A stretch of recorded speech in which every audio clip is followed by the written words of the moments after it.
నమస్తే welcome to our channel. ఈరోజు మన స్టూడియోలో ప్రముఖ వేదిక ఆస్ట్రాలజర్ గోనుగుంట్ల సురేష్ బాబు గారు ఉన్నారు. గురుగారితో మాట్లాడేద్దాం. నమస్కారం గురుగారు. మణికంఠ గారు నమస్కారం అండి. శ్రీ విశ్వావసు నామ సంవత్సరంలో వృశ్చిక రాశి వారికి ఈ సంవత్సరం అంతా కూడా ఆర్థికంగా, ఆరోగ్యంగా అన్ని విధాలుగా ఎలా ఉండబోతుంది గురుగారు? సో మనకి ఈ పేరులోనే ఉందండి, విశ్వవసు నామ సంవత్సరం. సో విశ్వం అంతా వసు అంటే సంపద. ఈ విశ్వం అంతా సంపదతో నిండి ఉంది. అలాగని ఈ విశ్వం అంతా మనకు వచ్చేటప్పటికి వసు అంటే నివాసం ఉండటం. ఈ విశ్వం అంతా మనకి ఎక్కడ నివాసం ఉండదగినది మీనింగ్. వసు అంటే అగైన్ అందమైన అమ్మాయి. ఈ ప్రపంచం, ఈ నేచర్, ఈ ప్రకృతి అంటే ఎంతో అందంగా ఉంది అనేదానికి మనకు చూపిస్తూ ఉందన్నమాట. ఒకటి లాస్ట్ ఇయర్ వచ్చేప్పుడు క్రోధీనామ సంవత్సరం అంతా గొడవలతోటి, తర్వాత కోపాలతోటి, నేచరు, తర్వాత పొలిటీషియన్స్ ఏ ప్రకారం చూసినా అంత సరిగా లేదనమాట. వార్లు, యుద్ధాలు, అగ్ని ప్రమాదాలు ఇవన్నీ జరిగినాయి అనమాట. అంటే ప్రకృతికి కోపం వచ్చేసింది అనమాట. అంటే మనుషులు కూడా కోపం వచ్చేసింది, అంటే గవర్నమెంట్ కోపం ఇలా. సో ఈ సంవత్సరం వచ్చేటప్పటికి మనకి అదంతా ఏముండదు, ఒక బ్యూటిఫుల్గా ఉంటుంది, అంతా సంపదతో కూడుకొని ఉంటుంది, అంతా బాగుంటుందని మనకి ఈ యొక్క సంవత్సరం యొక్క విశిష్టత మనకు తెలియజేస్తుంది. వృశ్చిక రాశి వాళ్ళు కనుక చూసుకుంటే మనకి ఇందులో విశాఖ 4వ పాదంతో స్టార్ట్ అవుతుంది.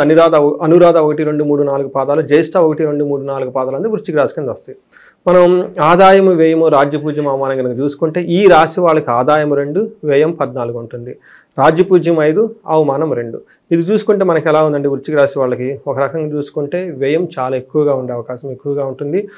ప్లస్ అవమానించే వాళ్ళు చాలా తగ్గుతూ ఉంటారు, గౌరవించే వాళ్ళు ఎక్కువగా. మరి వీళ్ళు ఫైనాన్షియల్ పరంగా ఎలా ఉండబోతున్నారు ఈ సంవత్సరం? వీళ్ళకి మనకి ఆదాయం 2 ఉంది కాబట్టి ఫైనాన్షియల్ ప్రకారం వ్యయం 14 చూపిస్తుంది కాబట్టి విపరీతంగా ఖర్చులు ఉండే అవకాశం ఎక్కువగా. ఏం మిగలదంటారు అసలు? మిగలతో పోవటం అనేది ఏం కాదు, ఇల్లు అప్పులు చేసి వచ్చేది జాగ్రత్తగా ఉండాలి. అప్పులు దొరుకుతాయి అంటారా టైంకి? అప్పులు దొరకాలి. ఎందుకంటే ఈ మనం వృశ్చిక రాశి కనుక చూసుకుంటే ఈ రాశిలో ఉన్న ఒక మంచి విశిష్టత ఏంటంటే ముందు చెప్తాను. వీళ్ళకి గ్రహస్థితి మనం చూసుకుందాం. వీళ్ళకి శని వచ్చేటప్పటికి ఎందులో మీనరాశిలో ఉన్నారు, గురువు వచ్చేటప్పటికి మిథున రాశిలో, రాహువు కుంభరాశిలో, కేతు సింహరాశిలో ఉన్నారు. ఈ యొక్క 4 గ్రహాల స్థితి కనుక మనం కనుక చూసుకుంటే వీళ్ళకి ఎలా ఉండబోతుంది? మనకి సంస్కృతంలో మనకి ఏం చెప్తారంటే లఘు గోచారం, సూక్ష్మ గోచారం అన్న కాన్సెప్ట్ ప్రకారం కనుక చూసుకుంటే శని, గురు, రాహు, కేతులు వీళ్ళకి ఎలాంటిది చేయబోతుందంటే మనకి శని ఉండేటప్పటికి ధన సుఖ భ్రంశం అని చెప్తారు. అంటే వీళ్ళకి అనుకున్న విషయంలో, ధనం విషయంలోని, హ్యాపీనెస్ విషయంలో సంతోషం ఉండదు అని మనకు చెప్తుంది. అంతేకాకుండా హెల్త్ విషయంలో చాలా కేర్ఫుల్గా ఉండాలి. ఎయిల్మెంట్స్ అంటారు అనమాట. రాహు వైరం 10th హౌస్లో కేతు ఉండటం వల్ల కొంచెం ప్రాబ్లంగా ఉండేది. అంటే ఈ రాశి వాళ్ళకి ఓవరాల్గా కనుక చూసుకుంటే ఒకే సామాన్యంగా ఉండి పెద్ద ఇబ్బంది పడే విధంగా ఏమైతే ఉండదు. ఏదో ఉన్నామంటే ఉన్నాం అన్నట్టు ఉంటుందా? కరెక్ట్. అయితే వీళ్ళకి ఉన్న ఒక ప్లస్ పాయింట్ ఏంటంటే వీళ్ళకి అర్ధాష్టమ శని నుంచి రిలీఫ్ వస్తుంది. అంటే ఇప్పటిదాకా వీళ్ళు మహాసముద్రాలు, సప్త సముద్రాలు, పడవలు, రకరకాల సాహసాలు చేసి ఉంటారు లాస్ట్ 2 ఇయర్స్. అనేక రకాల ప్రాబ్లమ్స్ అన్ని ఫేస్ చేస్తుంటారు. అయితే ఈ ప్రాబ్లమ్స్ నుంచి చాలా ఉపశమనం వచ్చేస్తుంది శని 4వ ఇంటి నుంచి 5వ ఇంట్లో వెళ్ళటం వల్ల. దీనికి మనకేం చెప్తారంటే ముందు కూడా ఛాలెంజెస్ ఉన్నాయి, కాకపోతే వీళ్ళు ఫేస్ చేసిన ఛాలెంజెస్తో పోలిస్తే ఇవి చిన్న అనమాట. మనం ఏమంటారు, మహాసముద్రాలు దాటిన వాళ్ళు చిన్న కాలువలు ఇదంతా అంటారు, అంతే కదా.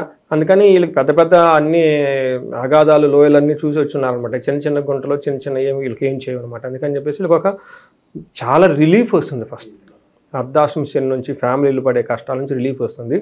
అదే శని తన స్టైల్లో తనకి ఎక్కడున్నా కానీ ఇబ్బంది పెడుతూ ఉంటాడు కాబట్టి కొన్ని విషయాలు వీళ్ళకి ఇంకా స్టిల్ ఛాలెంజెస్ ఉన్నాయి.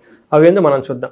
ఫస్ట్ వీళ్ళకి శని 5వ ఇంట్లో ఉండటం వల్ల ఏమవుతుందంటే కార్యహాని, మనస్తాప, జ్ఞాతి వాజ్యం, కలాపం, హీన స్త్రీ సంభోగ సంతాప, పంచమస్తే భవేత్ శని అని చెప్తారు. అంటే ఈ వచ్చే 2 ఇయర్స్ లేదంటే వచ్చే ఇయర్ వృశ్చిక రాశి వాళ్ళ యొక్క జీవితం వాళ్ళు అనుకున్న విధంగా ఉంటుంది. అంటే వాళ్ళు చేసిన కర్మ ఎలా ఉంటుంది అలా ఉంటుంది అని చెప్పాలి. వీళ్ళకి ఏముంటుందంటే అండి, కార్యహాని, ఏదైనా కనుక పని చేస్తే ఆ కార్యానికి హాని జరుగుతుంది తప్ప రిజల్ట్ అయితే వస్తుంది. రెండోది మనస్తాపానికి గురవుతూ ఉంటారు. అంతేకాకుండా వీళ్ళకి ఏం చేస్తుంటే జ్ఞాతి వ్యాజ్య కలాపము అని చెప్తారు. అంటే భార్యతోటి, తర్వాత అన్నదమ్ములతో గొడవలు పడే అవకాశం ఎక్కువగా ఉంటుంది. మోస్ట్ ఇంపార్టెంట్ హీన స్త్రీ భోగ సంతాప అని చెప్తారు. అంటే వీళ్ళు స్థాయికి సంబంధించిన వాళ్ళు కాకుండా తక్కువ కేటగిరీ ఉన్న వాళ్ళతో వీళ్ళు ఏమవుతారు, ఫ్రెండ్షిప్ చేయటం, అవి ఇవి చేయటం చేసేస్తూ ఉంటారు అనమాట.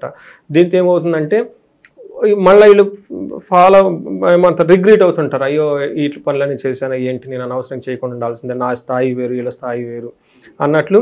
వీళ్ళకి లేడీస్ అయితేనేమో జెంట్స్ వాళ్ళకంటే తక్కువ క్యాటర్గా ఉన్న వాళ్ళతో ఎక్కువగా పరిచయాలు పెంచుకుంటూ ఉంటారు. జెంట్స్ అయితేనేమో లేడీస్ ఎక్కువ పెంచుకుంటూ ఉంటారు. వాటి వల్ల ఉపయోగం లేదని తర్వాత తెలిసేసి బాధపడే అవకాశం మీరు పరిచయాలు అంటున్నారు కాబట్టి వైవాహిక జీవితం ఎలా ఉండబోతుంది? ఈ రోజుల్లో మనం చూస్తున్నాం ఎక్కువ ఇల్లీగల్ అఫైర్స్ చాలా ఎక్కువైపోయినాయి, చాలా కామన్ అయిపోయినాయి. సో దీని పరంగా ఎలా ఉండబోతుంది ఈ రాశి వాళ్ళు? అంటే ఇది వెరీ ఇంట్రెస్టింగ్ అండి క్వశ్చన్. నాకు అప్పుడప్పుడు హారోస్కోప్స్ వస్తూ ఉంటాయి అనమాట. సో కొంతమంది గ్రహస్థితి తెలిసినా కూడా జనాలు ఏమనుకుంటారు అని చెప్పి చెప్పడానికి సంకోచిస్తూ ఉంటారు. ఆ టాపిక్ ఎందుకు అని చెప్పి స్కిప్ చేస్తూ ఉంటారు. బట్ గ్రహస్థితిలో ఉన్నది ప్రజలకు తెలియాలి కాబట్టి మనం ఖచ్చితంగా చెప్పాల్సింది. వీళ్ళకి ఏమంటారంటే హీన స్త్రీ భోగ సంతాపం, ఓకే, హీన పురుష భోగ సంతాపం ఏదైనా అనుకోవచ్చు. మన స్థాయి కాని వాళ్ళతో మనం పరిచయాలు పెంచుకోవటం, అది ఎక్కడికో దారి తీయటం, ఆ తర్వాత బాధపడుతూ ఉంటామండి. కొంతమంది దాన్ని చక్కగా కట్ చేసుకుని బయటకు వస్తారు.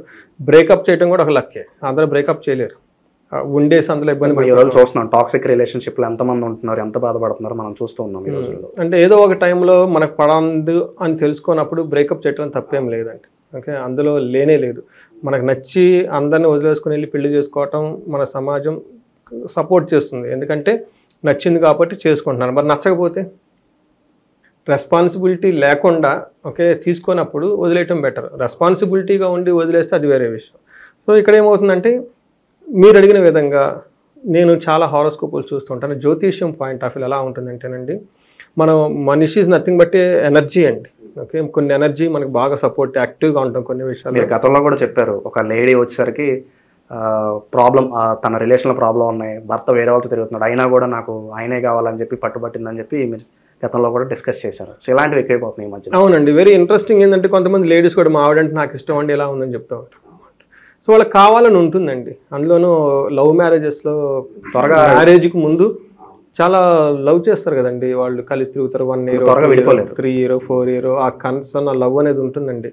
కానీ పెళ్ళైన తర్వాత వాళ్ళు సినారియో అనుకున్న విధంగా ఎక్స్పెక్టేషన్స్ లేకుండా దానికి మళ్ళీ బాధపడుతానో, లేదంటే బ్రేకప్ అయితే ఏమవుతుంది, మళ్ళీ ఇష్టపడి చేసుకున్నాం కదా, చుట్టాలు ఎలా ఉంటుంది, బంధువులు ఎలా ఉంటుంది, ఒక ఇందులో డైలమాలా ఉంటారండి. నాకు ఫోన్ చేసిన వాళ్ళు వస్తారు కదా అపాయింట్మెంట్ తీసుకున్నప్పుడు, 2 రకాల ఎనర్జీలు ఉంటాయండి. మనిషి వీఆర్ నథింగ్ బట్ ఎనర్జీ అండి. సో కొంతమంది హై లెవెల్ ఎనర్జీలో లవ్ అండ్ రొమాన్స్లో ఉంటారు. కొంతమంది హై లెవెల్ ఎనర్జీ గుడ్ హస్బెండ్గా ఉంటారు. కొన్నిసార్లు ఏమవుతుందంటే high level energy love and రొమాన్స్లో ఉన్న వ్యక్తి పెళ్లి చేసుకున్న తర్వాత ఆ ఎనర్జీ ఉండదు వాళ్ళలో. ఎందుకంటే is a good in the only romance, not as a good husband. కొంతమందికి ఏమంటారంటే ఈజ్ ఎ గుడ్ హస్బెండ్, అంత పెద్ద హైఫైగా ఉండడు, అంత మోడర్న్గా ఉండడు, అంత ప్యాషనెట్గా మాట్లాడు. ఎప్పుడైతే ఇలాంటి ఫీలింగ్ వచ్చిందో వేరే వాళ్ళు కోరుకుంటూ ఉంటారు, వేరే వాళ్ళని ఇష్టపడుతూ ఉంటారు. ఇలాంటి వీళ్ళకి ఏమవుతుందంటే వెరీ నార్మల్గా ఉంటారు. ఇంట్లో తల్లిదండ్రులను కేర్ తీసుకోవటం, పిల్లల ఫీజులు కట్టుకోవటం, అయ్యో మనకి ఈ మంత్ ఇది రాబోతుంది ముందుగానే ఇవన్నీ ఇలా పెట్టుకోవాలి, ఉన్న దాంట్లో సింపుల్గా పెట్టుకొని పెద్ద పెద్ద ప్రాబ్లమ్స్ లేకుండా ఫుడ్ జాగ్రత్తగా తినండి, బయటికి వెళ్ళి తినొద్దు, హెల్త్ పాడైపోతుంది, ఎక్కువగా ఖర్చు పెట్టొద్దు, మనకి డబ్బులు టయానికి ఉండవు, బాధ్యతగా ఉండాలి, ఇట్లా సింపుల్గా మాట్లాడుతూ ఉండే ఇస్ గుడ్ హస్బెండ్. ఈ doesn't know how to go, బయటికి వెళ్ళిపోయి ఇలా అలా తిరగటము, ఫ్లవర్స్ ఇవ్వటము, ప్యాలెస్లు చూపించటము, ఎంత చేత కదనమాట. ఆ ఎనర్జీ వేరు, ఈ ఎనర్జీ వేరు. అందుకని చెప్పేసి కొన్నిసార్లు a good lover may not be good husband, a good husband may not be good lover. అందుకని చెప్పేసి 2 ఎనర్జీస్ ఆర్ డిఫరెంట్. ఎక్కడో చాలా మందికి ఉంటుంది a good lover come a good husband, అది చాలా చాలా రేర్గా ఉంటుంది. Same thing with applies for the ఉమెన్కి కూడాను.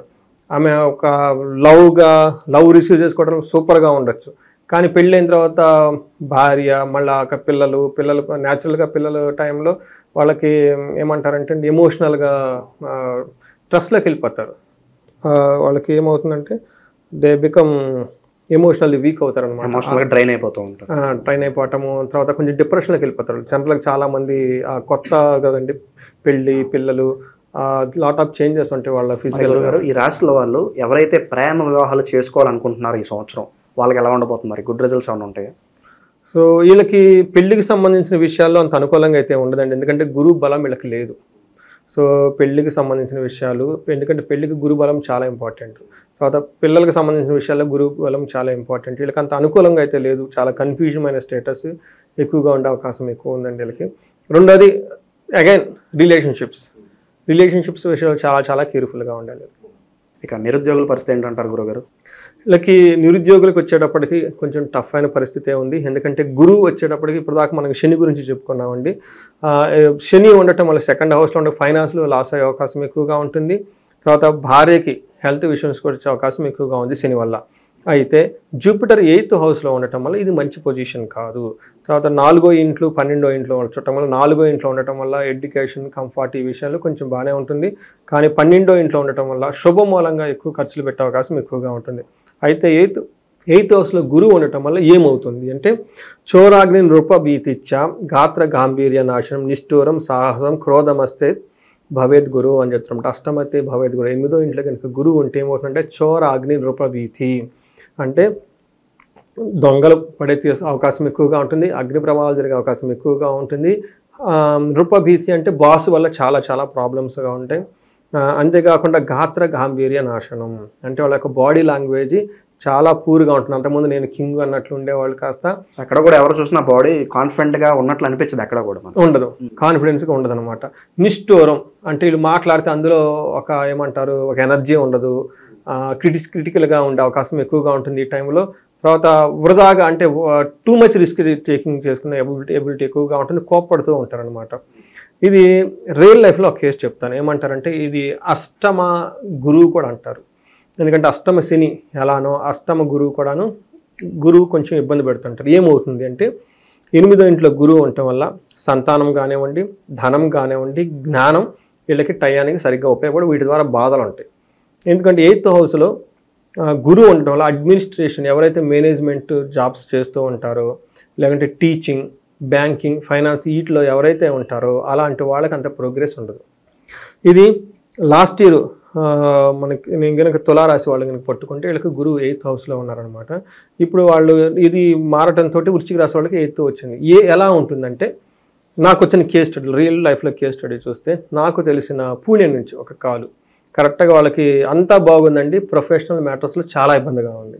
ఏంటి నేను చూస్తుంటే 8th హౌస్లో గురువు ఉన్నారు. 8th హౌస్లో గురువు ఉంటే ఏమవుతుందంటే నృపభీతి అంటే పైన బాస్తో విపరీతమైన భయం ఉంటుంది, టెన్షన్ ఉంటుంది. అంతేకాకుండా గాత్ర గాంభీర్య నాశనం, బాడీ లాంగ్వేజ్ అంతా పోతుంటుంది. ఏం జరిగిందంటే రియల్ లైఫ్లో అక్కడ సినారియో వాళ్ళు అంతకుముందు అడ్మినిస్ట్రేషన్ డిపార్ట్మెంట్లో ఉండేవాళ్ళు ఒక ఎడ్యుకేషన్ ఇన్స్టిట్యూషన్లో. ఈ అడ్మినిస్ట్రేషన్ అంటే గురువు is also represents A minister. ఈ మినిస్టర్ అడ్మినిస్ట్రేషన్ అంతా ఆయన చూస్తుంటారు. ఈ అడ్మినిస్ట్రేషన్ డిపార్ట్మెంట్లో వాళ్ళని తీసుకుని వెళ్ళిపోయి కన్స్ట్రక్షన్ దాంట్లో పెట్టారు. అది ఎడ్యుకేషన్ ఇన్స్టిట్యూషన్కి ఈ కన్స్ట్రక్షన్కి ఎక్కడైనా ఉందంటే ఏంటంటే వీళ్ళు ఇంకొక బ్రాంచ్ అక్కడ కడుతున్నారంట. దానికి సంబంధించిన కన్స్ట్రక్షన్స్ వర్క్ అంతా వీళ్ళని ఓవర్ వ్యూ చూడమని చెప్పేసి వీళ్ళని అక్కడ పోస్ట్ చేశారు. అక్కడ కొంచెం బాగా మనకి ఏం చెప్తారు నమ్మకస్తులు ఉండాలి, బాగా తెలిసిన వాళ్ళు ఉండాలి అని చెప్పేసి వీళ్ళు ఇక్కడ దాకా డైలీ ఆఫీస్కి వచ్చేసి చక్కగా కూర్చునే జాబ్ను వదిలిపెట్టేసి అక్కడికి పోయేసి తెలవంది కన్స్ట్రక్షన్ దుమ్ము ధూళి అందులో అవన్నీ వేసేసుకుంటా వాళ్ళకి ఏమవుతుందంటే అది వర్క్ కంప్లీట్ డిఫరెంట్ అయిపోయింది అనమాట. ఏమైంది వర్క్ రిలేటెడ్లో ఇలా నెగటివ్ ప్రెషర్స్ వచ్చే అవకాశం, ఆరోగ్య సమస్యలు కూడా వచ్చే అవకాశాలు ఎక్కువగా ఉంటుంది. జాబ్ వదిలి పెడదామా అంటే చాలా రోజులు మీరు చాలా చేస్తూ ఉన్నారు, మేనేజ్మెంట్ ఇంట్రెస్ట్గా ఉన్నారు, కానీ ఇక్కడ డే టు డే చేసే జాబ్ అయితే అనుకూలంగా లేదు. ఇలా జాబులో వాళ్ళకి చేంజెస్ ఉంటాయి, అది వాళ్ళకి నచ్చని విధంగా ఉంటాయి. కొంతమంది జాబ్ కోల్పోయే అవకాశం కూడా ఎక్కువగా ఉంటుంది. ఎందుకంటే జాబ్ చేయాల్సిన అడ్మినిస్ట్రేషన్ క్యాపబిలిటీ వాళ్ళకు ఉండదు. ఉన్నా కానీ ఏదో మోస్ట్ డిస్సాటిస్ఫాక్షన్స్ చేస్తూ ఉంటారు. ఇది నాకు 2-3 కేసులు ఉన్నాయండి. ఒకళ్ళు వచ్చేటప్పటికి జర్మనీ నుంచి సేమ్ ఇదే కాన్సెప్ట్ వేరే యూరోపియన్ కంట్రీ నుంచి ఇంకో చాటుకి వేసేసారు. కంప్లీట్గా ఎన్విరాన్మెంట్ అంటే వీళ్ళకి నచ్చలేదు. ఇలా ఈ విధంగా ఏమవుతుందంటే 8th హౌస్లో గురువు ఉండటం వల్ల వీళ్ళ యొక్క అడ్మినిస్ట్రేషన్ స్కిల్స్, వీళ్ళ యొక్క టాలెంట్, మనీ వీటికి సంబంధించిన విషయాల జ్ఞానం వీళ్ళకి సరైన టయానికి ఉపయోగపడకుండా ప్రొఫెషన్లో బాగా ఇబ్బంది పడే అవకాశం ఎక్కువగా ఉంటుంది. గురుగారు, ఇంకా మెరుగైన ఫలితాలు పొందడానికి ఈ రాశి వారు ఎలాంటి రెమెడీస్ చేసుకుంటే బాగుంటుందంటారు ఈ సంవత్సరం అంతా కూడా? ఈ రాశి వాళ్ళకి ఒక చిన్నది మీరు అడిగేదానికి ఆన్సర్ చెప్పే ముందు రాహు 4వ ఇంట్లో ఉన్నారండి. రాహు 4వ ఇంట్లో అంటే వెరీ ఇంట్రెస్టింగ్ అయిన కేసు. ఇది కూడా నాకు రియల్ లైఫ్లో ఒకటి బాగా స్ట్రైక్ అయింది. వీళ్ళకి ఏం చెప్తారంటే మనకు సంస్కృతంలో చిత్తభ్రంశం వాతరోగం స్త్రీ మూలచ్చ భయప్రదం గమనే కార్యనాశం చ బంధుస్థానికే ఫణి అని చెప్తారనమాట. అంటే 4వ ఇంట్లో కనుక రాహు ఉంటే ఏమవుతుందంటే స్త్రీల వలన భయం, అంటే స్త్రీలు ఆరు పురుషుల వల్ల భయం కలుగుతుంది. రెండోది ప్రయాణాలు కనుక చేస్తే విఘ్నాలు కలుగుతాయి, విచారం కలుగుతుంది. ఇందులో ఇంకొక మోస్ట్ ఇంపార్టెంట్ థింగ్ అంటే చిత్తభ్రంశం అంటే మైండ్ ఉన్నది లేనట్టుగా లేదంటే ఉన్నది లేనట్టు లేనిది ఉన్నట్టుగా వాళ్ళకి ఇల్యూషన్స్ వచ్చే అవకాశం ఎక్కువగా ఉంటుంది. దీనికి మనకి వెరీ వెరీ రియల్ లైఫ్లో ఎలా ఉంటుందంటే చిత్తభ్రంశం అది 4వ ఇల్లు అంటే 4th హౌస్ అంటే ఇంటికి సంబంధించిన విషయాల్లో ఎలా ఉంటుందంటే బ్యూటిఫుల్ ఇల్లు కట్టుకుంటారు. బ్యూటిఫుల్ ఇల్లు కట్టుకొని అంతా బాగుంది సూపర్, పెయింట్లు వేసుకొని వెళ్ళిపోతారు. వీళ్ళు వచ్చేసి పెయింట్ సరిగ్గా మంచి పెయింట్ వేయలేదే అని కూర్చొని బాధపడుతూ ఉంటారు. ఇల్లు చాలా బాగుంది, పెయింట్ బాగలేదని ఏడుస్తూ ఉంటారు. ఎండ్ ప్రోడక్ట్కి వచ్చేసరికి సాటిస్ఫాక్షన్ ఉంటారు. లేదంటే ఇంటికి సంబంధించిన ఒక కప్బోర్డు, లేదంటే ఒక డబల్ కార్డ్ బెడ్, లేదంటే ఒక లగ్జరీ ఐటమ్ ఒకటి కొంటారు. కారు కొన్న తర్వాత ఇందులో ఈ కార్ నెంబర్ బాగలేదే, లేదంటే సంథింగ్ ఇందులో కాలర్ బాగలేదు, దాని గురించి తెగ బాధపడుతూ ఉంటారు అనమాట. చిత్త భ్రంశం అంటారు. యాక్చువల్గా అంతా బాగుంటుంది కానీ వీళ్ళు బాగలేదే అని తెగ ఫీల్ అయిపోతూ ఉంటారు అనమాట. అంతా చేసిన తర్వాత వీళ్ళకి ఇట్లాంటి చిన్న హాలోజేషన్స్ వచ్చేసి వాళ్ళలో వాళ్ళు ఏమంటారు కన్ఫ్యూజన్లో ఉండేసి దాన్ని ఎంజాయ్ చేయరు అనమాట. బ్యూటిఫుల్గా ఆ యొక్క ప్లేజర్స్ని, ఆ యొక్క సంతోషాన్ని వీళ్ళు ఎక్కువ ఎంజాయ్ చేయరు అనమాట. ఈ విధంగా మనకి వృశ్చిక రాశి వాళ్ళకు ఉంది. మీరు ఇందాక క్వశ్చన్ అడిగారు రెమెడీస్ వీళ్ళకి చూసుకుంటేనండి 4వ ఇంట్లో వీళ్ళకి ఎక్కువ గ్రహాలు మనకి కేతు కానివ్వండి, రాహు కానీ, గురువు కానీ గ్రహస్థితి అనుకూలంగా లేదు. వీళ్ళకి ఎక్కువగా నేనేం చెప్తానంటే కుంభకోణం నవగ్రహ టెంపుల్స్ విజిట్ చేస్తే, ఈ టెంపుల్స్ ఎక్కడెక్కడ మనకి అవైలబుల్గా ఉంటాయి? కాదండి, తమిళనాడులో కుంభకోణం అనే ప్లేస్ ఉంటుంది. వీళ్ళు అక్కడికి వెళ్ళిపోయి అక్కడ నుంచి స్టార్ట్ అయిపోయి నవగ్రహ టెంపుల్స్ అని ఉంటుంది. ఆల్మోస్ట్ అది 350 కిలోమీటర్స్ జర్నీ. మనకి నవగ్రహ కుంభకోణ టెంపుల్స్ అంటే మనకి యూట్యూబ్లో చాలా వచ్చేస్తాయి, చూసుకొని అన్నీ. ఎందుకంటే వీళ్ళకి శని గురువు అనుకూలంగా లేరు, శని అనుకూలంగా రాహు కేతులు కూడాను.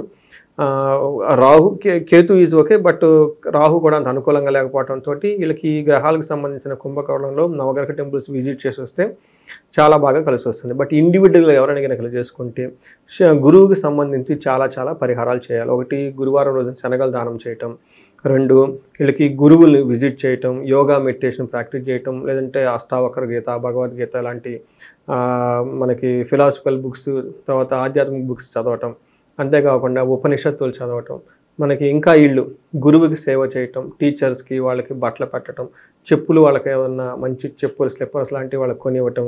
ఇలా వాళ్ళ దగ్గర ఆశీర్వాదం కనుక తీసుకుంటూ ఉంటే చాలా బాగుంటుంది. మనకి గుంటూరు దగ్గర కోటప్పకొండ అనే ప్లేస్ ఉందండి. అది దక్షిణామూర్తి అవతారమైన శ్రీ త్రికోటేశ్వర స్వామి. ఆ ఆలయాన్ని రెగ్యులర్గా వీళ్ళు విజిట్ చేస్తూ ఉన్న ఈ గురువుకి సంబంధించిన పాజిటివ్ ఎనర్జీలలో పెరిగి మంచి డెసిషన్ తీసుకునే అవకాశం చాలా ఎక్కువగా ఉంటుంది. చాలా బాగా వివరించారు గురుగారు. ధన్యవాదాలు. ధన్యవాదాలు.